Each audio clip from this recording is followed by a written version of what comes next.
After the Second World War, the Allies decided to put 24 high-ranking Nazis on trial and let most others go free, but there were many Holocaust survivors who wanted all Nazis brought to justice. They took it upon themselves to travel the globe hunting them.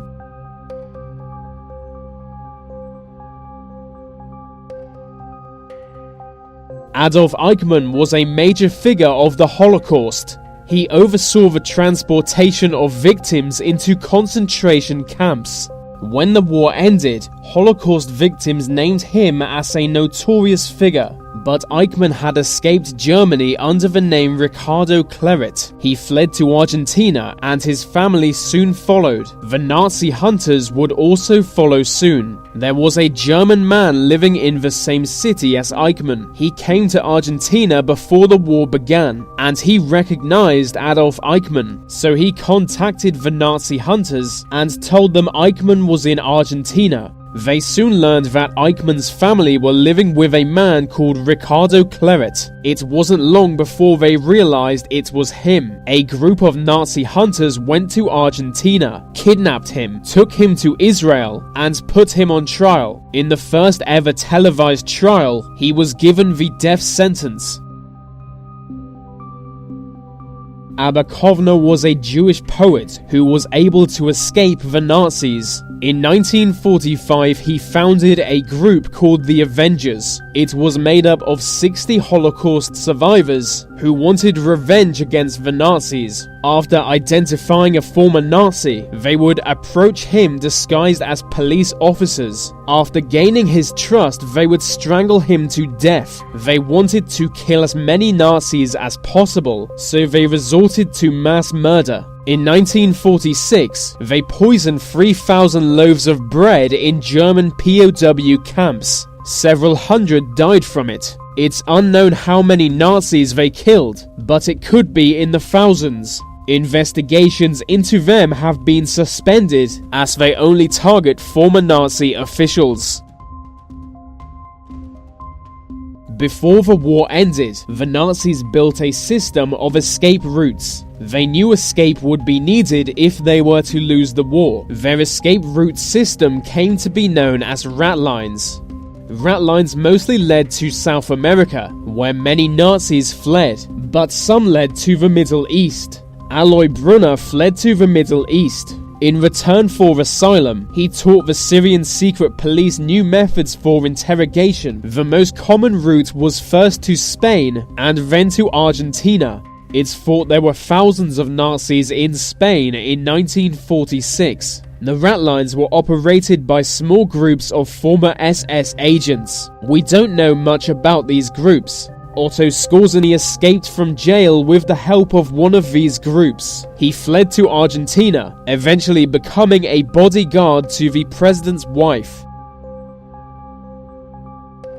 So many former Nazis fled to South America that they were able to establish their own colonies. The most famous was called Dignity. It's located in the Chilean mountains. It was established by Paul Schaefer in 1961. Schaefer was a one-eyed soldier, but he became a religious leader in Chile, and he slowly transitioned into being a cult leader. Anyone who disobeyed him would be attacked by dogs. The colony was fenced in so no one could escape. Nazi hunters thought the colony was a safe haven for several notorious fascists, but they were never able to do anything about it.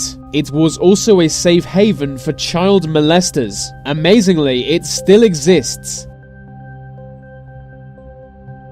Argentina's dictator protected many Nazis. During the war, Argentina had close ties to Germany for two reasons. The first is the huge number of German people living in Argentina. The second is that Argentina hated Great Britain. Argentina did declare war against Germany in 1945, but they kept close ties until 1944. After the war, the Argentinian government was still sympathetic to Nazism, so they granted asylum to countless former Nazis. One former Nazi even became an advisor to the Argentinian dictator. An estimated 5,000 Nazis fled to Argentina. Between 500,000 and 1.8 million Argentinians still speak German. The reason Adolf Eichmann had to be kidnapped is the Argentinian authorities could not be trusted. Nazi collaborators were also hunted. Nazi collaborators were not citizens of Nazi Germany, but they did collaborate with the Nazi regime, many of which were Jewish themselves. In 1940, the Nazis split France in half. In the southern half, a puppet state of Germany was established. Many French officials helped to round up Jews to be sent to concentration camps. French police oversaw their transportation, many of which were eventually targeted by Nazi hunters. Werner Goldberg was a Jewish German. He wasn't considered Jewish, as only his father was a Jew, so he was allowed to serve in the German military. His image was even used on Nazi recruitment posters. But he was just an ordinary soldier, so the Nazi hunters didn't waste their time on him. They focused on the many collaborators who played major roles in supporting the Holocaust. Stella Kubler was a Jewish woman who helped the Gestapo hunt for other Jews hiding in Berlin. After the war, she was sent to a Soviet detention camp.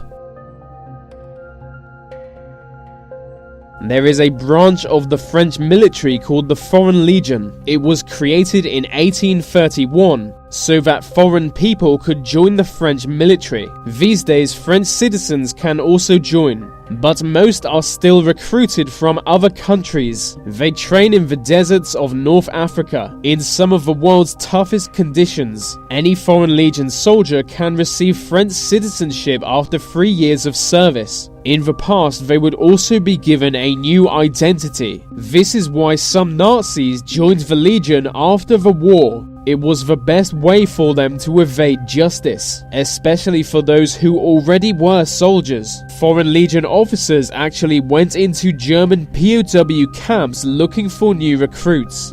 There are no public documents relating to this for obvious reasons, so we can't know how many Nazis joined the Legion and were given new lives in France. There might still be an underground network of Nazis. It's thought that the SS founded a secret group called Odessa in 1944. By this network, SS members would communicate and assist each other. Simon Wiesenthal was the most well-known Nazi hunter. He believed Odessa did help Nazis escape to South America and that they built the rat lines. The existence of Odessa has never been verified, with many historians saying it never existed. Others think it did exist once, and some even believe it still does exist. Simon Wiesenthal was the king of Nazi hunters. I've already mentioned his name a few times. He was a Holocaust survivor who dedicated his life to hunting Nazis. He was behind the first major attempt to bring escaped Nazis to justice, and he's been credited with bringing several hundred to justice. He identified over 2,000 Nazis, some of which were put on trial. Without him, Adolf Eichmann would never have been put on trial in Israel. Joseph Mengele was also brought to justice by Simon Wiesenthal. The former president of Austria was a Nazi. I don't mean the wartime leader of Austria, I mean Kurt Waldheim. He was elected president of Austria in 1986. This was controversial as he was a Nazi intelligence officer during the war. It's amazing that most Austrians didn't seem to care. The Nazi hunters did though. Simon Wiesenthal was very angry about the whole thing, especially when 4 ex-Nazis were given government positions. When Wiesenthal brought attention to this, Valdheim accused him of being a Nazi collaborator. Before his presidential run, police were considering putting him on trial, but Wiesenthal convinced them not to. But they did eventually meet in court, when Wiesenthal sued him for libel.